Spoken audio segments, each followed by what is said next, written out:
আমি স্লাইড শুরু করি। তোমরা স্লাইড দেখবে। মিউট করে রাখো, মাইক্রোফোনটা মিউট করে রাখো।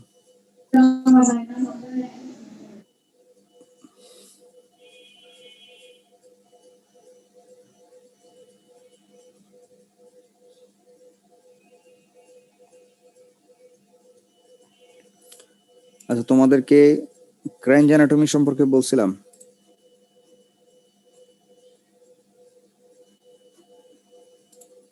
না স্যার।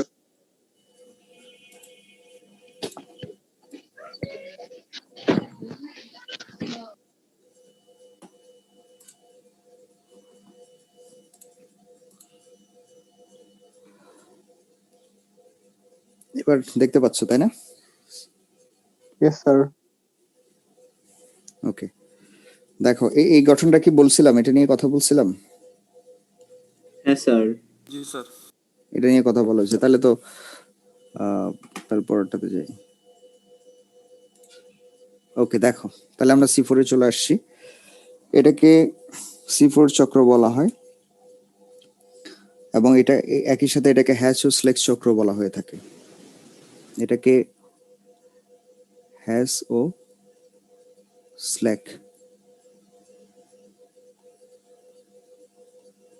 স্লেক চক্র বলা হয়। এটা হচ্ছে তোমার হ্যাশ ও স্লেক চক্র, এটা দিয়েছেন হচ্ছে এই দুজন বিজ্ঞানী। আর C4 কেন বলা হয় সেটা তোমাদেরকে আমি বলবো। দেখো তাহলে এটা শুরু করি আমরা।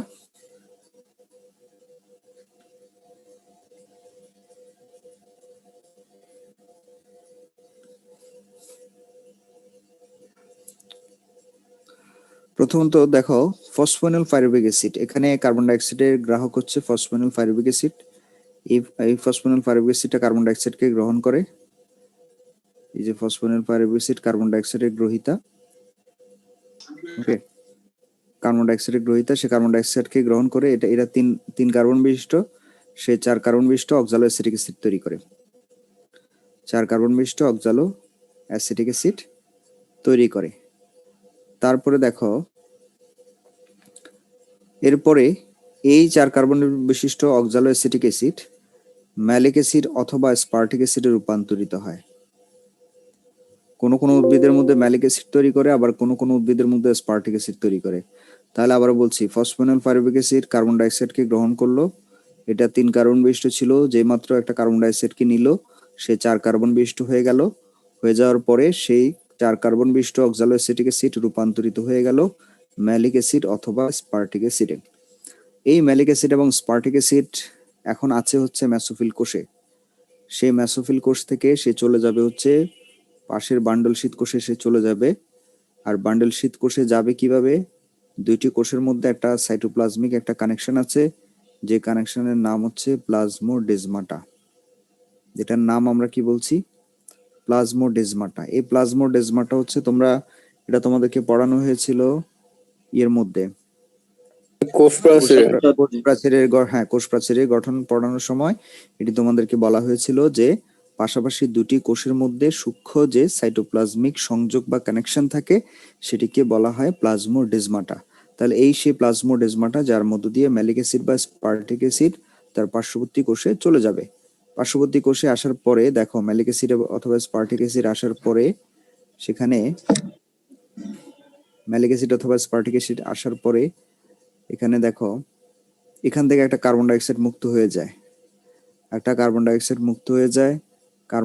মুক্ত হয়ে যাওয়ার পরে দেখো ম্যালিক অ্যাসিড অথবা স্পার্টিক অ্যাসিডে কার্বন ডাই অক্সাইড মুক্ত হয়ে গেল, তখন এটার একটা কার্বন কমে গেল, কমে গিয়ে সে পাইরুভিক অ্যাসিড তৈরি করলো। ম্যালিক অ্যাসিড অথবা স্পার্টিক অ্যাসিড তৈরি করলো হচ্ছে পাইরুভিক অ্যাসিড। আর পাইরুভিক অ্যাসিড থেকে হচ্ছে এই পাইরুভিক অ্যাসিডটা আবার প্রবেশ করলো কোথায়? মেসোফিল কোষে। মেসোফিল কোষে প্রবেশ করে আবার সে ফসফোনিল পাইরুভিক অ্যাসিডে রূপান্তরিত হলো, কিভাবে হলো? এখানে একটা এটিপি সহায়তা, একটা এটিপি ভেঙে তার সাথে অর্থাৎ একটা ফসফেট যুক্ত হওয়ার কারণে এটার নাম ফসফোনিল পাইরুভিক অ্যাসিড হয়ে যায়। এই ধাপে একটা NADH2 খরচ হয় আর এখানে একটা NADH2 তৈরি হয়। এখন এই যে কার্বন ডাইঅক্সাইডটা বের হয়ে গেল, এই কার্বন ডাইঅক্সাইডটা বেসিক্যালি আসলে কি কাজ করে? এই কার্বন ডাইঅক্সাইডটা কোথায় গেল? এই কার্বন ডাইঅক্সাইডটা এই চক্রের এখানে তোমাদেরকে একটা জিনিস বলে রাখি, সেটা হচ্ছে বান্ডেল শীত কোষের মধ্যে কিন্তু C3 চক্র পরিচালনার জন্য যত ধরনের যা কিছু দরকার সবকিছু এর মধ্যে রয়েছে। কাজে এই কার্বন ডাইঅক্সাইডটা সেই C3 চক্রের যে উপাদানগুলি আছে তারা এটাকে গ্রহণ করবে, এই কার্বন ডাইঅক্সাইডটাকে নিয়ে তারা এখানে C3 চক্রটা কন্টিনিউ করবে এবং এখানেই মূলত কার্বোহাইড্রেটটা তৈরি হবে। C3 চক্রের মাধ্যমে আসলে কার্বোহাইড্রেটটা তৈরি হবে। এখানে কোথাও কিন্তু কার্বোহাইড্রেট তৈরি হচ্ছে না। দেখো, pyruvic acid, phosphoenol pyruvic acid, oxaloacetic acid, সব অ্যাসিড, এখানে কোথাও কোনো কার্বোহাইড্রেট নাই। তাহলে আসলে C4 চক্রের মাধ্যমে যে আমরা যে বলি কার্বোহাইড্রেট তৈরি হয়, আসলে সেটি তৈরি হয় আসলে C3 চক্রের মাধ্যমে। C4 চক্র এককভাবে আসলে সে এই কার্বোহাইড্রেট তৈরি করতে পারে না। সে C3 চক্রের সহায়তা নিয়ে কিন্তু সে কার্বোহাইড্রেটটা তৈরি করে। ঠিক আছে? তাহলে এই সমস্ত বিক্রিয়াগুলোর প্রয়োজন কেন? কারণ এই সমস্ত বিক্রিয়াগুলো না ঘটলে এই কার্বন ডাইঅক্সাইডটা এখানে আসতে পারতো না। এই কার্বন ডাইঅক্সাইডটা এখানে আসার জন্য এখানে মধ্যবর্তী অনেক কিছু ঘটনা আসলে ঘটেছে। ঠিক আছে? এভাবেই কিন্তু আসলে C4 চক্রটা সম্পন্ন হয়। ওকে? এখন তোমাদেরকে আমি কিছু কাজ দিব, সেটা হচ্ছে তোমরা তোমাদের বই থেকে তোমরা কয়েকটা জিনিস পড়তে হবে, সেটা হচ্ছে C3 ও C4 চক্রের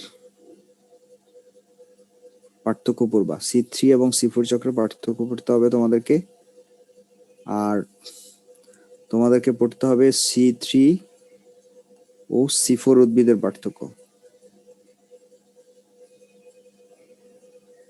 C3 ও C4 উদ্ভিদের পার্থক্য পড়তে হবে। C3 ও C4 চক্রের পার্থক্য বা ডিফারেন্স পড়তে হবে। আর যেটা পড়তে হবে সেটা হচ্ছে C4 চক্রটা C3 এর তুলনায় অধিক কার্যকর।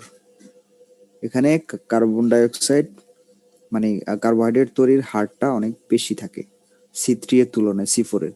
তাহলে এটা কেন অধিক কার্যকর কেন, এটা তোমাদেরকে একটু পড়তে হবে। এটা যেমন টেম্পারেচার একটা ব্যাপার আছে, তারপরে হচ্ছে তোমার আলোক শোষণের পত্ররন্ধ্র বন্ধ হয়ে গেলে আলোক শোষণ হয়, এই জাতীয় কিছু তোমরা এই কাজগুলো তোমরা একটু পড়ে নিতে হবে। C3 C4 চক্র, C3 এবং C4 উদ্ভিদদের ডিফারেন্স আর কেন অধিক কার্যকর সেটা এই পয়েন্টগুলো বইয়ের মধ্যে আছে, তোমরা এই জিনিসগুলো একটু পড়ে নিতে হবে। বুঝতে পারছি? আর এটাকে C4 কেন বলা হয়? কারণ প্রথম যে স্থায়ী পদার্থ যেটি আছে সেটার নাম হচ্ছে অক্সালো অ্যাসিটিক অ্যাসিড। সে অক্সালো অ্যাসিটিক অ্যাসিডের কারণে এটাকে বলা হচ্ছে C4 চক্র। এই জন্য এটাকে C4 চক্র বলা হয়। স্যার প্রসেসটা ছোট করে আরেকবার একটু বলা যাবে স্যার? আবার বলছি, দেখো, ফসফোনিল পাইরুভিক অ্যাসিড হচ্ছে 3 কার্বন বিশিষ্ট।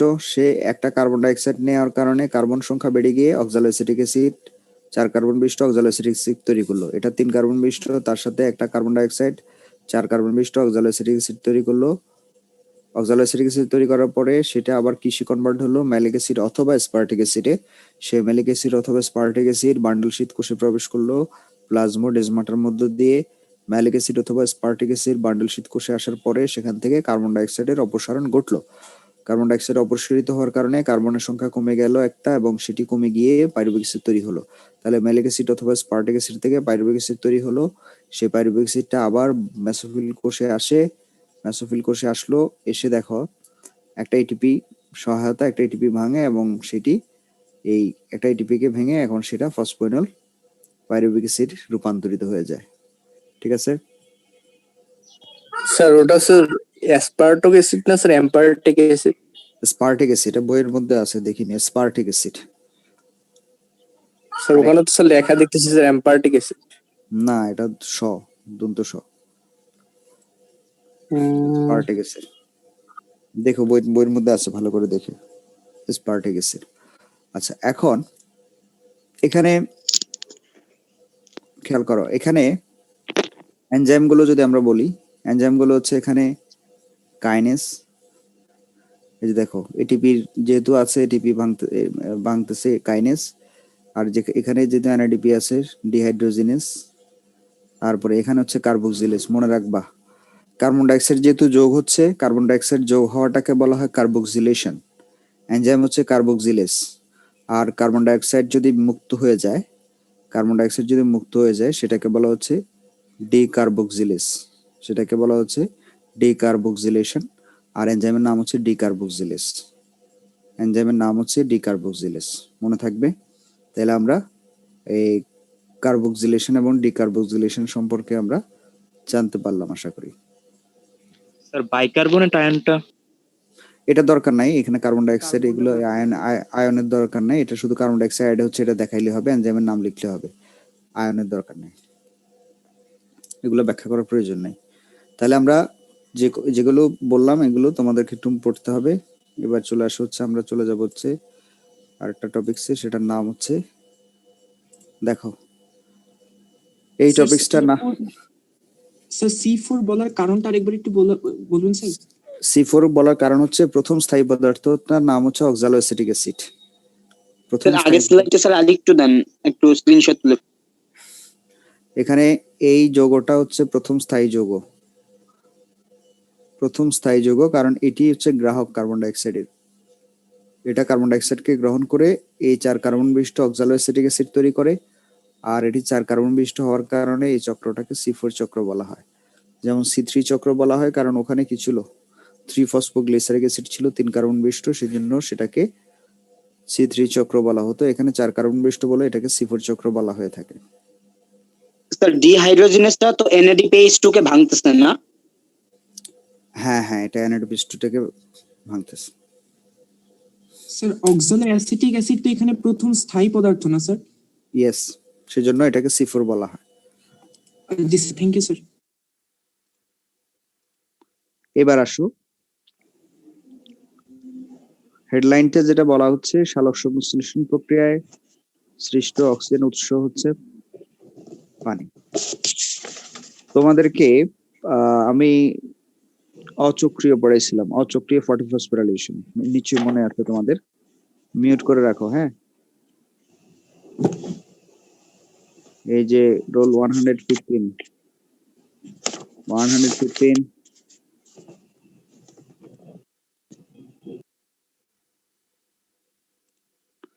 তোমাদেরকে অচক্রিয় পড়াইছিলাম। অচক্রিয়ের মধ্যে তোমরা দেখেছো যে কিভাবে অক্সিজেনটা তৈরি হয়। অক্সিজেনটা কিভাবে তৈরি হয় কে বলতে পারবে? অচক্রিয়ের মধ্যে অক্সিজেনটা কিভাবে তৈরি হয়েছিল? পানির সালোক বিভাজন। পানির সালোক বিভাজন বা ফটোলাইসিস অফ ওয়াটার হয়ে এক অণু পানি ভেঙে কি তৈরি হয়েছিল? এক অণু পানি ভেঙে অক্সিজেন। অক্সিজেন তৈরি হয়েছিল, তাই তো? অক্সিজেন তৈরি হয়েছিল। এখন এখানে যেটা বলা হচ্ছে, সেই আসলে আমরা জানি যে, আমরা সেখানে জানি যে এই অক্সিজেনটা পানি থেকে আসে, সেটা আমরা পড়েছি বলেই আমরা জানি, বা সায়েন্টিস্টরা সেটা এক্সপেরিমেন্ট করে বের করেছে বলে আমরা সেটা জানি। কিন্তু সায়েন্টিস্টরা যখন সেটা বের করলো তখন তো তারা জানতো না, আমরা বইয়ের মধ্যে ছিল বলে বা পড়ছি বলে আমরা জানি, কিন্তু তাদের সময় তো সেটা তারা ওভাবে বইয়ের মধ্যে পায় নাই, পড়ে নাই, তারা তো নিজেরা এক্সপেরিমেন্ট করে বের করছে। হ্যাঁ, তাহলে কোন কোন এক্সপেরিমেন্টের মাধ্যমে সেটি আসলে প্রমাণিত হয়েছে সেই এক্সপেরিমেন্ট গুলো আমরা দেখব। এখানে তোমরা লক্ষ্য করো, এটা সালোক সংশ্লেষণের মূল বিক্রিয়াটা, সালোক সংশ্লেষণের যে মূল বিক্রিয়াটা আছে সেটি এখানে দেখো। এখানে এই 6 অণু অক্সিজেন তৈরি হয় আমরা জানি।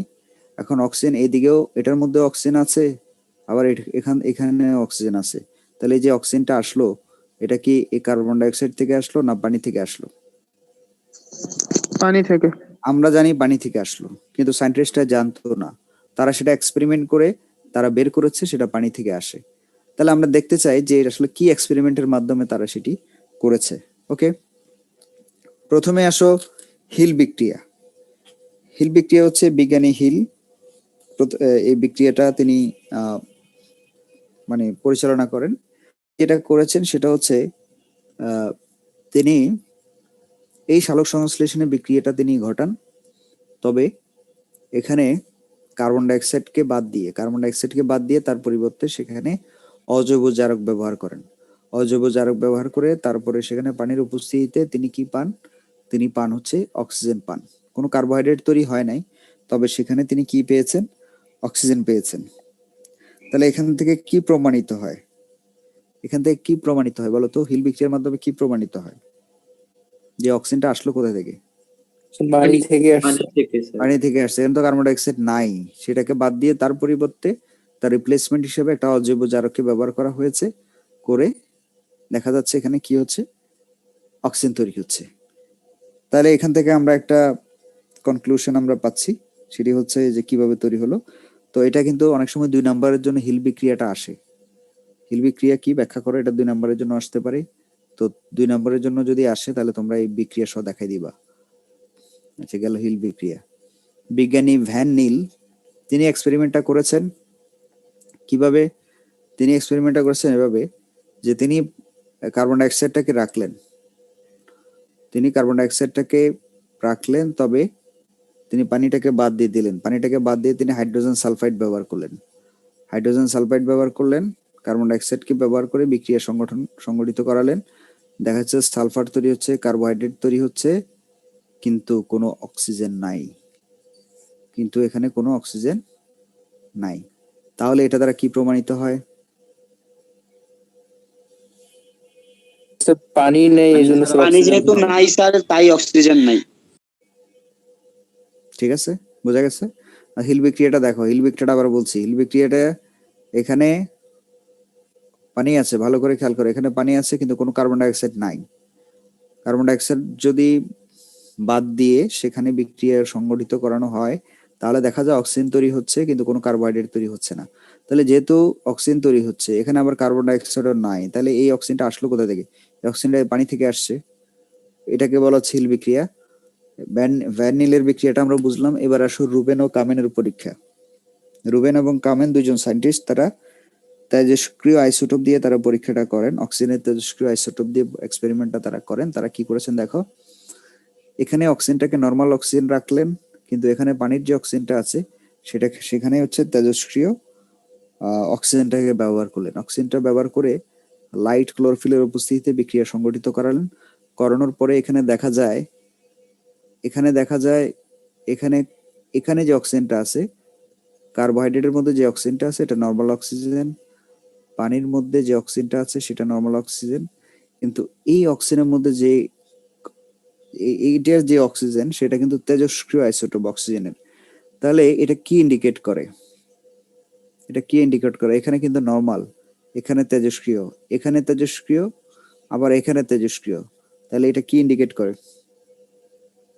বুঝতে পারতেছো কি ইন্ডিকেট করে? থেকে অক্সিজেন আসছে। হ্যাঁ, আচ্ছা। তারা আবার কি করলেন, আবার রিভার্স ওয়েতে এক্সপেরিমেন্টটা করলেন। এখানে চেঞ্জ করে দিলেন। দেখো এখানে অক্সিজেনটাকে আইসোটোপ ব্যবহার করলেন, আবার এখানে নর্মাল অক্সিজেন রাখলেন। ওকে, রিভার্স ওয়েতে এক্সপেরিমেন্টটা করানোর পরে দেখা যায় যে এখানে আবার তেজস্ক্রিয় আইসোটোপ আছে, কার্বোহাইড্রেটের মধ্যে, এই পানির মধ্যে তেজস্ক্রিয় আইসোটোপ দেখা যাচ্ছে, কিন্তু এখানে আবার নর্মাল। কারণটা কি? এখানে নর্মাল, এই যে দেখো এখানে নর্মাল, আবার এখানে নর্মাল। তাহলে দেখো উপরোক্ত যতগুলো বিক্রিয়া, আমরা যতগুলো এক্সপেরিমেন্ট নিয়ে আমরা কথা বলেছি, প্রত্যেকটা এক্সপেরিমেন্টের মধ্যে এটা একেবারে সন্দেহাতীতভাবে প্রমাণিত যে আসলে এই অক্সিজেনটা পানি থেকেই আসে। ঠিক আছে, পানি থেকেই আসে। আর এই পানি আর এই পানি কিন্তু এক পানি না, এই পানি আর এই পানি কিন্তু এক পানি না। ঠিক আছে, তো এই হলো সালোক সংশ্লেষণের যে উৎস, যেটা অক্সিজেনের উৎস। তো তোমরা এগুলো একটু পড়ে রাখবা। আর তোমাদের এখানে একটা টপিকস আছে, সেটা হচ্ছে লিমিটিং ফ্যাক্টর। লিমিটিং ফ্যাক্টরটা আসলে তোমরা রিডিং পড়ে রাখবা। এটা আসলে খুব একটা গুরুত্বপূর্ণ টপিকস না আমাদের জন্য। এটা আসলে আমরা উৎস পানি প্রমাণ করতেছে, তাহলে মানে 2 মার্কের এটাতে কি আমাদের একটা দিলেই হবে নাকি তিনটাই? 2 মার্কের জন্য একটা দিলেই হবে, যদি 3 নম্বরের জন্য আসে তাহলে 3টা দেওয়া লাগবে। স্যার তাহলে আর সেক্ষেত্রে কোনটা দেওয়া বেটার হবে 2 মার্কে? 2 মার্কের জন্য যদি কোনো কিছু মেনশন করে না দেওয়া হয় তাহলে হিলটা দিয়ে দিবা। আর হিলটা যদি মেনশন করে আসে তাহলে তো হিলটা দিতে বাধ্য তুমি, অন্য কোনোটা তো আর দিতে পারবে না। যদি না মেনশন করে আসে তাহলে তো ওইটাই দিতে হবে, আর যদি না মেনশন করে আসে তাহলে সেক্ষেত্রে তুমি দিতে পারো, তখন সেভাবে দিতে পারো। আচ্ছা, এটা গেল। তাহলে লিমিট 18 এটা আইসোটোপ, কার্বনের অক্সিজেনের আইসোটোপ, 18 আইসোটোপ। স্যার বলো। এখানে তো স্যার মানে পানি থেকে স্যার অক্সিজেন আসলো। স্যার আমার কোশ্চেনটা হচ্ছে যে স্যার এর পানি থেকে তো অক্সিজেন আসলে বুঝলাম, কিন্তু স্যার এটা করেছে লাভটা কি আসলে, মানে ইম্পর্টেন্সটা আসলে কি? ইম্পর্টেন্সটা কি? আচ্ছা, তুমি যে এগুলো পড়তেছো, এগুলার তোমরা এখন থিওরি পড়তেছো, তাই না? তোমরা এখন জি তোমাদের স্যার। কাছে আসলে কোনো কিছুরই মানে ইমপ্লিমেন্টেশন এখন তোমরা বুঝতেছো না। তুমি এই যে সি3 পড়বা বা সি3 পড়ে আসছো, এটার কি ব্যবহার সেটাও তুমি জানো না এখনো। শুধু এটা না, সবগুলাই কিন্তু তুমি এখনো জানো না। হ্যাঁ, তুমি জানবা কখন? যখন এই লাইনে পড়াশোনা করবা। এগুলোকে যে কতভাবে ব্যবহার করা যায়, এগুলাকে কতভাবে নিয়ন্ত্রণ করে যায়, কত কিছু তৈরি করা যায়, সেটা আস্তে আস্তে পরবর্তীতে তোমরা যখন এই লাইনে থাকবে, গবেষণা করবে, ইউনিভার্সিটি এগুলো নিয়ে পড়াশোনা করবে, তখন সেটা আরো অনেক কিছু জানতে পারবা। মাত্র তো জানা শুরু হলো। জি ইউনিভার্সিটির যাওয়ার আগে আসলে কোনো পড়াশোনাই না। তোমরা এগুলো যেগুলো করতেছো, এগুলো আসলে ইউনিভার্সিটিতে যাওয়ার জন্য। আসল পড়াশোনাটা শুরু হবে ইউনিভার্সিটিতে যাওয়ার পরে, বুঝছো? তখন বুঝবো যে এগুলো কি পড়ে আসছি। আসল পড়াটা শুরু হবে তখন। কি বুঝছো? কি ভয় পেয়ে গেলা নাকি? না স্যার, ঠিক হ্যাঁ, আছে। জি স্যার। জি স্যার, বুঝতে পারছি। পড়াশোনা মাত্র শুরু হইলো আর কি। কিন্তু স্যার কোশ্চেন গুলো স্যার এত আরেকটু ইজি করলে তো হইতো, পড়াশোনা এত স্ক্রিনে এটা কি আসে? স্ক্রিনে কিছু একটা আসছে আর কি, দেখো এখানে একটা। হ্যাঁ, এটার ব্যাখ্যাটা তোমরা একটু পরে বুঝতে পারবা। দেখো, এটা হচ্ছে আমরা শ্বসনে চলে আসছি। আচ্ছা, তোমরা সালোক সংশ্লেষণের গুরুত্বটা পড়ে নিবা, ঠিক আছে? সালোক সংশ্লেষণের গুরুত্বটা এটা স্যার পড়ানোর মধ্যে প্রথমে যে বলছিলেন যে ক্রেঞ্জ অ্যানাটমি নামে কি যেন একটা বলছিলেন। ক্রেঞ্জ অ্যানাটমিটা বলছিলাম যখন মেসোফিল কোষের বাইরের দিকে, বান্ডল শীত কোষের বাইরের দিকে মেসোফিল কোষ থাকে। হ্যাঁ, ওই যে C4 চক্রের মধ্যে, ওইটাই হচ্ছে ক্রেঞ্জ অ্যানাটমি। এই গঠনটার নামই ক্রেঞ্জ অ্যানাটমি। আচ্ছা স্যার। আচ্ছা, অ্যাটেন্ডেন্সটা দিয়ে দাও আস্তে আস্তে। আচ্ছা, এবার দেখো, এটা হচ্ছে শ্বসনের বিক্রিয়া। এটা হচ্ছে শ্বসনের না, এটা হচ্ছে সালোক সংশ্লেষণের বিক্রিয়া। প্রথমে দেখো, এটা হচ্ছে সালোক সংশ্লেষণের বিক্রিয়া। এখানে সালোক সংশ্লেষণের বিক্রিয়ার মধ্যে দেখো, যেটা অলরেডি আমরা পড়ে আসছি, এই সালোক সংশ্লেষণের বিক্রিয়া এবং শ্বসনের বিক্রিয়া হচ্ছে অপোজিট। এটা কিন্তু সেটাই বোঝানো হচ্ছে। সালোক সংশ্লেষণ এবং শ্বসনটা হচ্ছে একে অপরের বিপরীত প্রক্রিয়া। এখানে এখানে যারা হচ্ছে উৎপাদ, তারা এখানে বিক্রিয়ক। দেখো, এই যে দেখো, তারা এখানে বিক্রিয়ক। এখানে যারা উৎপাদ, এখানে তারা বিক্রিয়ক। এই যে দেখো, গ্লুকোজ গ্লুকোজ, পানি পানি, অক্সিজেন অক্সিজেন। আর এখানে যে দুটা বিক্রিয়ক, তারা এই যে এখানে, এই যে দেখো, জাস্ট অপোজিট, তাই তো? আর কি হলো এখানে দেখো, আমরা জানি এখানে 36টা এটিপি তৈরি হয়, যদিও তোমরা আগে 38টা পড়ে আসছো। 36টা আমরা এখন বলি, 36টা কেন হলো সেটা পরে বলবো। এই 36টা এটিপি তৈরি হয়, 36টা এডিপি এবং 36টা অজৈব ফসফেট মিলিত হয়ে 36টা এটিপি তৈরি হয়। আর এর জন্য কি প্রয়োজন? এনজাইম, কোএনজাইম, এগুলো প্রয়োজন হয়। ঠিক আছে, তাহলে আমরা দেখলাম যে সালোক সংশ্লেষণে যা হয় তার বিপরীত প্রক্রিয়া হচ্ছে শ্বসন। আসলে শ্বসনে আলটিমেটলি যেটা হয়, খাদ্যটা ভেঙে শক্তি তৈরি হয়। এই যে দেখো, খাদ্যের মধ্যে যে শক্তিটা আছে, সেই শক্তিটা আসলে এটিপি হিসেবে আমরা পেয়ে থাকি, তাই না? আমরা খাই, সেই খাবারগুলো, সেই গ্লুকোজগুলো আমাদের কোষের ভেতরে যায়, শ্বসন প্রক্রিয়া সেগুলো ভেঙে এই যে আমরা এটিপি পাই। এই মিউট করে রাখো, মিউট করে রাখো, রোল 47। তাহলে এই খাবার থেকে আমরা শক্তিটা পাই, গ্লুকোজ থেকে আমরা, এখনো গ্লুকোজ থেকে আমরা 36টা এটিপি আমরা পেয়ে থাকি। তাহলে এখানে যেটা হচ্ছে যে খাদ্যবস্তু জারিত হয়ে বা খাদ্যের মধ্যে যে শক্তিটা আছে, সেটা আসলে রাসায়নিক শক্তিতে রূপান্তরিত হচ্ছে, এটিপিতে রূপান্তর হচ্ছে। এটাই হচ্ছে শ্বসন। তো শ্বসন উদ্ভিদেও হয়, প্রাণীতেও হয়, তোমার আমাদের সবারই হয়। নাহলে তো আমরা শক্তি পাবো না, আমরা এটিপি পাবো না। শক্তি না পেলে তো আমরা কোনো কাজ করতে পারবো না। ঠিক আছে, তাহলে শ্বসনটা আমরা জানলাম। শ্বসন দুই রকমের হয় তোমরা জানো, একটা হচ্ছে সবাত শোষণ, একটা হচ্ছে অবাত শোষণ, একটা হচ্ছে অবাত শোষণ। সবাত শোষণে তোমরা জানো যেটা অক্সিজেনের লাগে, আর অবাত শোষণে অক্সিজেনের প্রয়োজন হয় না, অক্সিজেনের উপস্থিতিতে হয়। আর আরেকটা জিনিস তোমরা জানো, সেটা হচ্ছে গ্লাইকোলাইসিস। সবাত শোষণ এবং অবাত শোষণ উভয়ের প্রথম ধাপের নাম হচ্ছে গ্লাইকোলাইসিস। আমরা সেই গ্লাইকোলাইসিসে চলে যাব এখন, ঠিক আছে? তাহলে আমরা গ্লাইকোলাইসিস শুরু করি।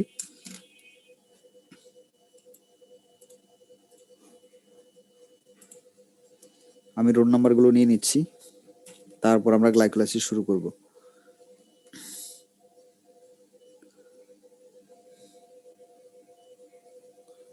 রোল 1, 5, 8, 10, 13, 14, 25, 32, 35। তোমরা নিজেদের রোল নাম্বারগুলো দেখে নাও। 39, 41, 44, 45, 66, 71, 93, 96, 100, 103, 108, 111,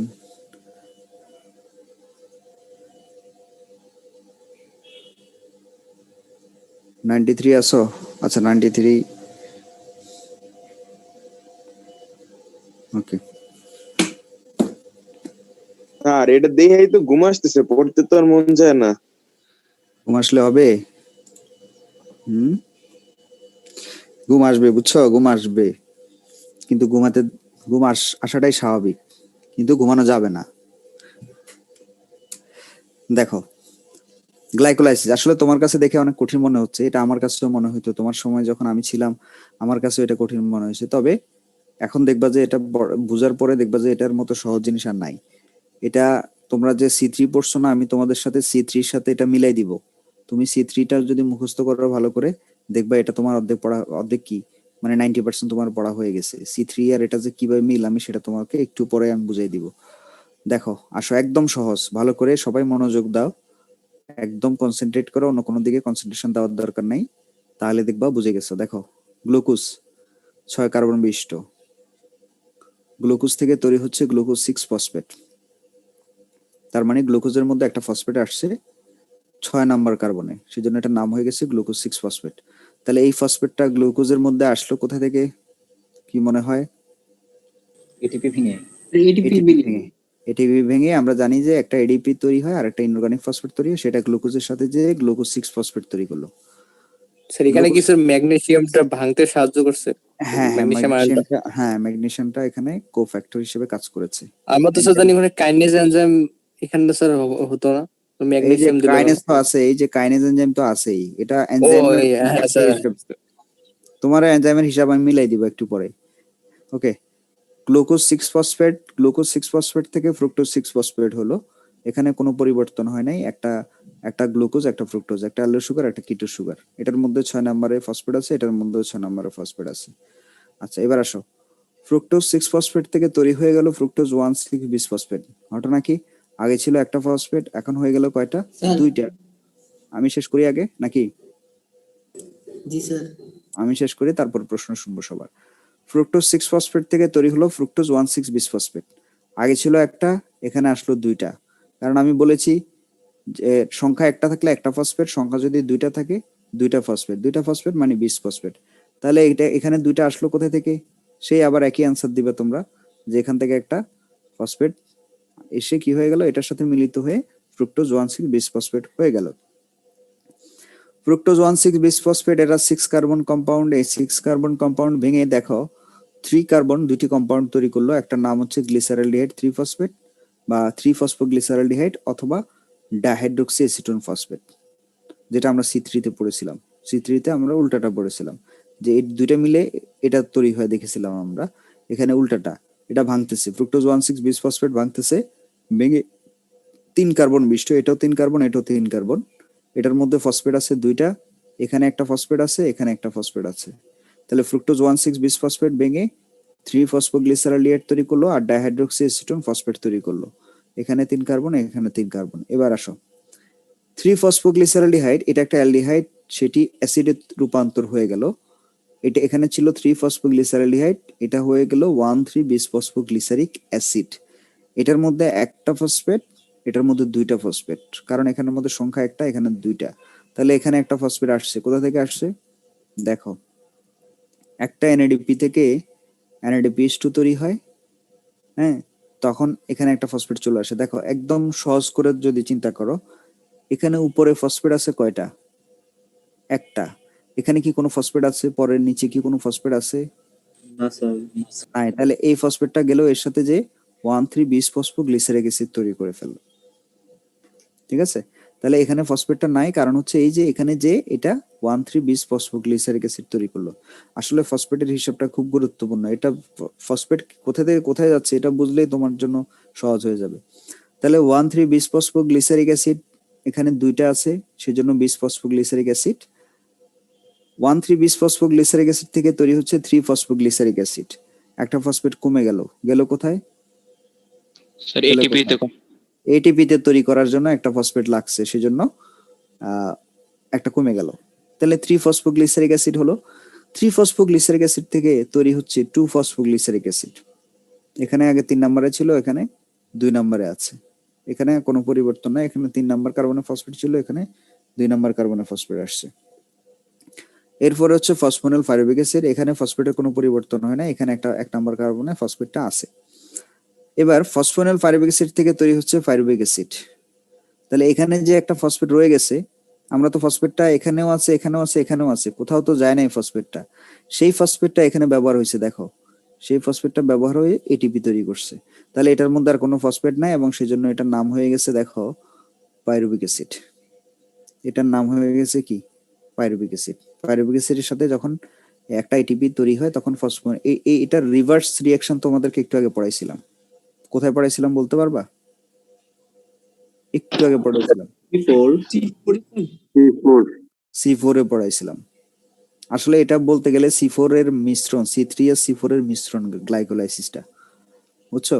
এটা একটু আগে তোমরা পড়ছিলা এই ফসফোনিল পাইরুভিক অ্যাসিড থেকে পাইরুভিক অ্যাসিড কিভাবে তৈরি হয় এটা দেখছিলা, তাই না?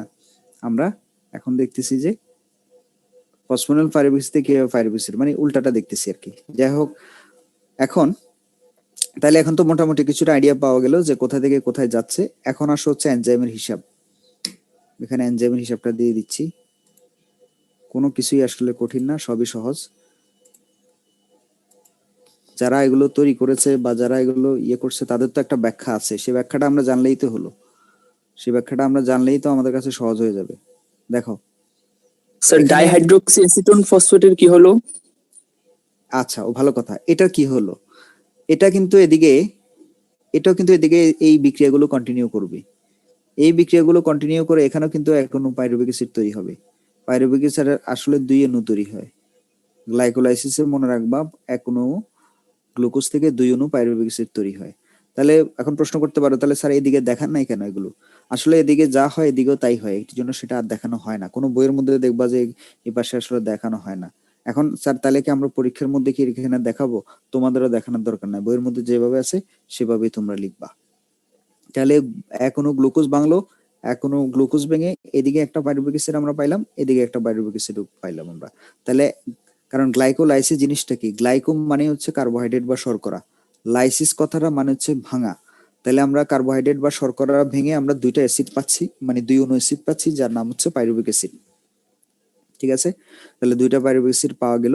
এবার আসো আমরা, এখন তোমাদেরকে আমি C3 এর সাথে আমি মিলটা দেখাই দিচ্ছি। এখন তোমরা দেখবা যে এটা আসলে কতটা সহজ জিনিস তোমাদেরকে পড়াইলাম। দেখো C3 এর সাথে এটার মিল কোথায়,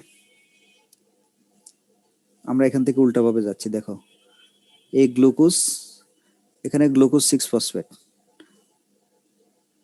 এই যে দেখো গ্লুকোজ 6 ফসফেট, হ্যাঁ, অথবা গ্লুকোজটা আমরা ধরতে পারি, না ধরলে অসুবিধা না। আমি তো তোমাদেরকে বলছি এখান থেকে গ্লুকোজ দেখাই দিবা, অথবা আগে থেকে টান দিয়ে গ্লুকোজ দেখাই দিবা, তাই না? তাহলে গ্লুকোজ 6 ফসফেট, ফ্রুক্টোজ 6 ফসফেট, তাহলে ফ্রুক্টোজ 6 ফসফেট, এই যে, তারপরে ফ্রুক্টোজ 1,6 বিস ফসফেট, এই যে দেখো ফ্রুক্টোজ 1,6 বিস ফসফেট, তারপর হচ্ছে গ্লিসারলিয়েট 3 ফসফেট, ডাইহাইড্রোক্সি অ্যাসিটোন 3 ফসফেট, এই যে গ্লিসারলিয়েট 3 ফসফেট, ডাইহাইড্রোক্সি অ্যাসিটোন ফসফেট। তারপরে কি 1,3 বিস ফসফোগ্লিসারিক অ্যাসিড, 1,3 বিস ফসফোগ্লিসারিক অ্যাসিড, তারপরে হচ্ছে 3 ফসফোগ্লিসারিক অ্যাসিড, তারপরে 3 ফসফোগ্লিসারিক অ্যাসিড। তার মানে এই পর্যন্ত অলরেডি তোমরা পড়ে আসছো। কোথায়? এই পর্যন্ত অলরেডি তোমাদের পড়া হয়ে গেছে। এই যে দেখছো, এইটা এখান থেকে এটা পড়া হয়ে গেছে তোমাদের। আর খালি এটা আবার C4 এর মধ্যে পড়ছো, একটু আগে পড়াইলাম তোমাদেরকে। তাহলে গ্লাইকোলাইসিস পুরো জিনিসটাই তো ধার করা, C3 এবং C4 থেকে তো আসছে এটা। বলো এখন কি কঠিন? না স্যার। এখন তোমাদের কাজ হলো, তোমরা যখন এটা পড়বা, গ্লাইকোলাইসিসটা যখন পড়বা, তখন এই দুইটাকে পাশাপাশি রেখে পড়বা। ক্যালভিন চক্র এবং গ্লাইকোলাইসিস দুটাকে পাশাপাশি রেখে যখন পড়বা, তখন পুরো জিনিসটা তোমার মাথায় সেট হয়ে যাবে। তখন তোমাদের এটা নিয়ে আর কনফিউশন তৈরি হবে না যে আমি গ্লাইকোলাইসিসে কি পড়লাম, ওখানে কি পড়লাম। এটা অনেক সময় এই দুটার মধ্যে একটা ঝামেলা তৈরি হয়। ঝামেলাটা কখন তৈরি হয়? যখন আলাদা আলাদা ভাবে পড়ে তখন ঝামেলাটা তৈরি হয়, কিন্তু যখন একসাথে পড়ে তখন আর ঝামেলাটা থাকে না। ঠিক আছে? তাহলে তোমাদের এই দুইটা পাশাপাশি রেখে তোমরা এটা মুখস্থ করবা, তাহলে তোমাদের কোনো সমস্যা হবে না আশা করি। এবার আসো এনজাইমের, বলো। গ্লুকোজ 6 ফসফেট পড়েছে স্যার, ফ্রুক্টোজ 6 ফসফেট, এই ধাপটা কিভাবে স্যার? গ্লুকোজের এটা তো সহজ ধাপ, গ্লুকোজ 6 ফসফেট থেকে ফ্রুক্টোজ, এটা গ্লুকোজ থেকে ফ্রুক্টোজ, এটা থেকে এটা, জি স্যার। এটা অ্যালডোজ সুগার, অ্যালডিহাইড, এটা কিটোন। আর কি গ্লুকোজ তো জানো, পড়ছো, এই তোমার সেল কেমিস্ট্রিতে পড়ছো না? এটা গ্লুকোজ, এটা ফ্রুক্টোজ। গ্লুকোজের 6 নম্বর কার্বনে ফসফেট আছে, আর এখানে ফ্রুক্টোজের 6 নম্বর কার্বনে ফসফেট আছে। এই তো, একটা অ্যালডোজ একটা কিটোজ, আর কিছু না। আমি এনজাইমের নামগুলো বলে দিচ্ছি। এনজাইমের স্যার সমানও হচ্ছে না এখানে একটা থেকে একটা। সমানো, এই জন্য তো আইসোমারেজ, এনজাইমের নাম তো আইসোমারেজ। এই জন্য দেখো, আমি তোমাদেরকে বলছিলাম যেখানে এটিপি থাকে সেখানে এনজাইমের নাম কি বলো? যেখানে এটিপি থাকে, হ্যাঁ, যেখানে এটিপি থাকে সেখানে এনজাইমের নাম কাইনেস। দেখো সবগুলো লাস্টে কি আছে, যে দেখো কাইনেস, কাইনেস, স্যার আমরা যদি স্যার মানে কাইনেস। ওখানে স্যার বলো। স্যার ওখানে স্যার আপনার হচ্ছে এটিপি থেকে এডিপি যখন প্রথমে তৈরি হলো, ওখানে স্যার ম্যাগনেসিয়াম দিছে। আমরা যদি স্যার ম্যাগনেসিয়াম বা হেক্সোকাইনেসের বদলে শুধুমাত্র কাইনেস দিই, তাহলে কি স্যার হবে না? হবে যদি মনে না থাকে আর কি। যদি মনে থাকে পুরোটা লিখবা, যদি মনে না থাকে তাহলে কাইনেস লিখে দিবা। আর কি করবা বলো? কিছু একটা তো লেখা উচিত। ঠিক আছে? জি স্যার, ওইটা আচ্ছা, এবার দেখো এখানে এই এক পৃষ্ঠায় যদি আটানো না যায় তাহলে কি পরের পৃষ্ঠায় যাবে, তবে এক পৃষ্ঠায় আটানো যাবে, চেষ্টা করলে সম্ভব, তবে বারবার প্র্যাকটিস করতে হবে আর কি। বারবার এক পৃষ্ঠা হলে কি দেখতে সুন্দর লাগে জিনিসটা, বুঝছো? এক পৃষ্ঠা হলে জিনিসটা দেখতে সুন্দর, ওই লেটার অ্যাপ্লিকেশনের মতো আর কি। বলো বুঝি নাই। স্যার এটা পেন্সিল কলম দিয়ে লিখবো? এখন তোমার যদি কনফিডেন্স থাকে যে আমার ভুল হবে না, তুমি কলম দিয়ে লিখবা। আর যদি মনে করো যে আমার সমস্যা হবে, পেন্সিল দিয়ে লিখতে পারো, অসুবিধা নাই। কি দিয়ে লিখবা সেটা তোমার ব্যাপার, শুদ্ধভাবে লিখলেই হলো। দেখো এখন এই আবার বলছিলাম, যখন NADH2 তৈরি হয় বা ভাঙে তখন এনজাইমের নাম ডিহাইড্রোজেনেস। তাহলে তো অলরেডি 5টা পড়া হয়ে গেল, এনজাইম তো 5টা অলরেডি পড়া হয়ে গেল। আর বাকি থাকে কি দেখো। এবার আসো, গ্লুকোজ থেকে ফ্রুক্টোজ, অ্যালডোজ থেকে কিটোজ, কিটোজ থেকে অ্যালডোজ যদি হয় এনজাইমের নাম আইসোমারেজ। বলে দিছিলাম, এটাও আগে পড়াইছিলাম। দেখো এগুলো সব C3 তে পড়ানো হয়েছে। এখানে অ্যালডোজের কথা বলছিলাম, ওই যে অ্যালডোল বিক্রিয়া, হ্যাঁ, এটার নাম হচ্ছে অ্যালডোল যৌগ, এনজাইমের নাম হচ্ছে অ্যালডোলেজ। মনে আছে? স্যার আগের জিনিস। জি স্যার। তারপরে এখানে আবার একই জিনিস দেখো, অ্যালডিহাইড থেকে কিটোন, কিটোন থেকে অ্যালডিহাইড, এটা হলো অ্যালডিহাইড, এটা কিটোন। তাহলে অ্যালডিহাইড থেকে কিটোন, কিটোন থেকে অ্যালডিহাইড হলে আবার আইসোমারেজ। এই যে দেখো এখানে আইসোমারেজ, আবার এখানে আইসোমারেজ। এখানে যে কারণে আইসোমারেজ, এখানেও ঠিক একই কারণে আইসোমারেজ। আর বাকি থাকে কি? এখানে আসো, এখানে বাকি থাকে হচ্ছে ফসফোগ্লিসারিক অ্যাসিড। দেখো এখানে আগে ছিল 3 নম্বর কার্বনে, এখন 2 নম্বর কার্বনে। এই জন্য এটাকে মিউটেশন মানে পরিবর্তন হলো, এই জন্য এটার নাম হচ্ছে ফসফোগ্লিসারো মিউটেশন হলো মিউটেজের কারণে। আর এখানে ফসফোইনল পারিবিক অ্যাসিড তৈরি হচ্ছে, এই জন্য এনজাইমের নাম হচ্ছে ইনলেস। এই তো হয়ে গেল। আচ্ছা, এবার আসা হচ্ছে কাইনেজ গুলোর নামের আগে যে শব্দগুলো যুক্ত আছে এটা কেন আসলো, এটা সাবস্ট্রেটের নাম অনুসারে আসছে। যেমন হেক্সোকাইনেস, হেক্সোস, এই যে গ্লুকোজ একটা হেক্সোস, সেজন্য এটার নাম হেক্সোকাইনেস। তারপর আইসোমারেসের আগে ফসফোগ্লুকো, কারণ এই ফসফেটের সাথে, এই যে গ্লুকোজের সাথে ফসফেট আছে সেজন্য ফসফোগ্লুকো। তারপরে দেখো ফসফোফ্রুক্টো, কারণ ফ্রুক্টোজের সাথে ফসফেট আছে সেজন্য ফসফোফ্রুক্টো। কত সুন্দর মিল দেখছো, ফসফোগ্লুকো ফসফোফ্রুক্টোজ। তারপরে আসো হচ্ছে এটা গেল, এই যে দেখো ডিহাইড্রোজেনেজ এনজাইম সাবস্ট্রেটের নাম হচ্ছে গ্লিসারালডিহাইড, সেজন্য এটার নাম হচ্ছে ফসফোগ্লিসারালডিহাইড, সেজন্য এটার নাম হচ্ছে ফসফোগ্লিসারালডিহাইড ডিহাইড্রোজেনেস। তাহলে আরো সহজ করে দিলাম, মানে সাবস্ট্রেটটাও যেন তুমি লিখতে পারো সেই ব্যবস্থা করে দিচ্ছি। তারপরে তুমি এখানে কাইনেস, কাইনেস কার উপরে কাজ করে? ফসফোগ্লিসারিক অ্যাসিডের উপরে, সেজন্য এনজাইমের নাম হচ্ছে ফসফোগ্লিসারিক অ্যাসিড। তোমার তো এটা মুখস্থ করাই লাগবে, এই নামগুলো তো মুখস্থ করাই লাগবে। তাহলে এই নামগুলো যদি তোমার জানা থাকে, মুখস্থ করা থাকে, তাহলে তো তোমার এনজাইমের নাম অটোমেটিক চলে আসতেছে, তুমি তো ওইটা দিয়ে তুমি এনজাইমের নাম লিখতে পারতেছো। তারপরে মিউটেজ কার উপরে কাজ করে? ফসফোগ্লিসারিকের অ্যাসিডের উপরে, সেজন্য ফসফোগ্লিসারোমিউটেজ। ঠিক আছে, ইনলেস, তারপরে কাইনেস, শেষ। স্যার বিশ ফসফোগ্লিসারিক অ্যাসিডের জায়গায় বাই ফসফোগ্লিসারিক অ্যাসিড লিখলে অসুবিধা হবে? বাই কেন লিখবে? বিসি লিখতে হবে। এটা আগে বাই লেখা হতো, এখন বিস লেখা হয়। স্যার একটা কোশ্চেন ছিল স্যার। বলো বলো। স্যার ওখানে স্যার ওই NADP প্লাস PI থেকে যে sir NADS plus S plus হলো, হুম, এখানে তো স্যার NADP প্লাস PI, মানে এখানে তো স্যার ফসফেট বিক্রিয়া করে তো sir NADS plus S plus মানে উৎপন্ন। এখানে তো স্যার আমরা কোনো ফসফেট পাচ্ছি না, কিন্তু নিচে 1,3-B phosphoglyceric acid, I mean একটা ফসফেট কিভাবে আসলো স্যার? আচ্ছা এখানে স্যার দেখো। একটু বুঝে দিলে ভালো। হুম, আচ্ছা এটা তুমি যদি সহজভাবে চিন্তা করো, সহজ, জটিল ভাবে চিন্তা করার দরকার না, আমি তোমাকে সহজভাবে বলছি। তুমি এই লাইনে ফসফেট দেখতে পাচ্ছ, রাইট? জি স্যার, হ্যাঁ ওটা তো স্যার খরচ হচ্ছে না। হ্যাঁ, এখানে তাহলে স্যার তুমি মানে এখানে তুমি ফসফেট দেখতে দেখতে পারতেছো? হ্যাঁ হ্যাঁ জি, না স্যার না। এখানে নাই। তাহলে এখানে ফসফেটটা ছিল, এখন এখানে হাইড্রোজেন দ্বারা সেটা রিপ্লেস হয়ে গেল, মানে হাইড্রোজেন সে জায়গাটা নিয়ে নিল। তাহলে এই ফসফেটটা আমার গেল কোথায়?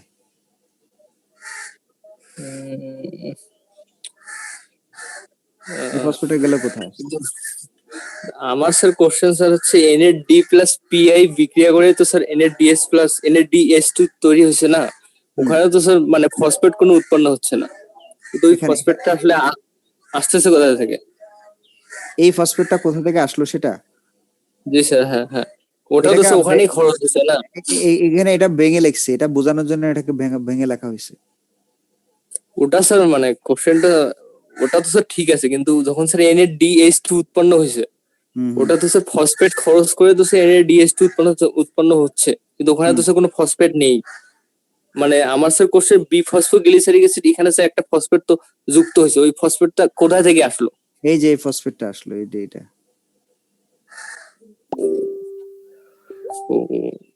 ওটা তো স্যার আপনার খরচ হচ্ছে না, আই মিন। তুমি জটিল করে চিন্তা না করে এভাবে চিন্তা করো, আমি যেভাবে বলছি এভাবে চিন্তা করো। যে আমি যেটা বলতে চাচ্ছি, দেখো এখানে এখানে ফসফেট কয়টা আছে? দেখো এখানে কয়টা ফসফেট? এখানে একটা ফসফেট, একটা সংখ্যা মানে একটা ফসফেট। এখানে কয়টা ফসফেট আছে? দুইটা।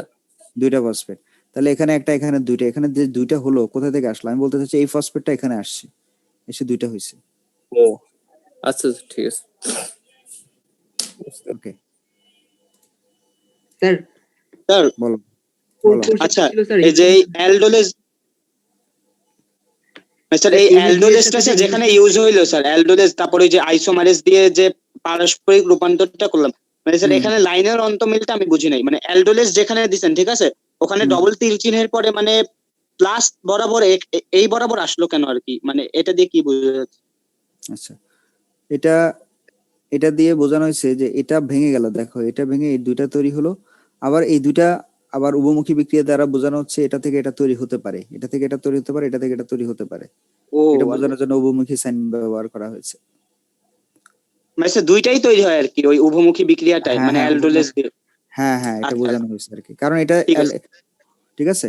আচ্ছা, আরেকটা যেটা হচ্ছে এখানে কয়টা এটিপি তৈরি হয়? মোস্ট ইম্পর্টেন্ট যেটা, এখানে এটিপি তৈরি হয় কয়টা?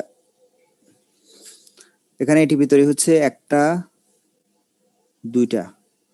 আবার এদিকেও কিন্তু এটিপি তৈরি হবে, এদিকে আমি বিক্রিয়াগুলো দেখাই নাই, তাহলে এদিকে যদি বিক্রিয়াগুলো আমরা দেখাতাম তাহলে এখানে একটা এটিপি পাইতাম আমরা, এখানে একটা এটিপি পাইতাম, তাহলে এটিপি টোটাল তৈরি হচ্ছে কয়টা বলো তো? চারটা। চারটা এটিপি তৈরি হচ্ছে, চারটা এটিপি তৈরি হচ্ছে, আর খরচ হচ্ছে এটিপি দুইটা, এই যে দেখো দুইটা দুইটা খরচ হচ্ছে, তাহলে আমাদের নিট এটিপি এখানে থাকতেছে কয়টা? দুইটা দুইটা এটিপি। এটা মনে রাখবা, দুইটা এটিপি আমরা এখান থেকে পাচ্ছি, আর NADH2 এখান থেকে কয়টা পাচ্ছি? এখান থেকে একটা পাবো, এই পাশে থেকে একটা পাবো, তাহলে আমাদের কয়টা NADH2 তৈরি হচ্ছে? দুইটা। এইটা তোমাদেরকে মাথায় রাখতে হবে যে আমরা গ্লাইকোলাইসিস থেকে দুইটা ATP পাচ্ছি, দুইটি NADH প্লাস H প্লাস পাচ্ছি আমরা। এই দুইটা হচ্ছে আমাদের নিট অর্জন, যেটা আমরা গ্লাইকোলাইসিস থেকে পেয়েছি। ঠিক আছে, ওকে, সময় তো প্রায় শেষ হয়ে যাচ্ছে।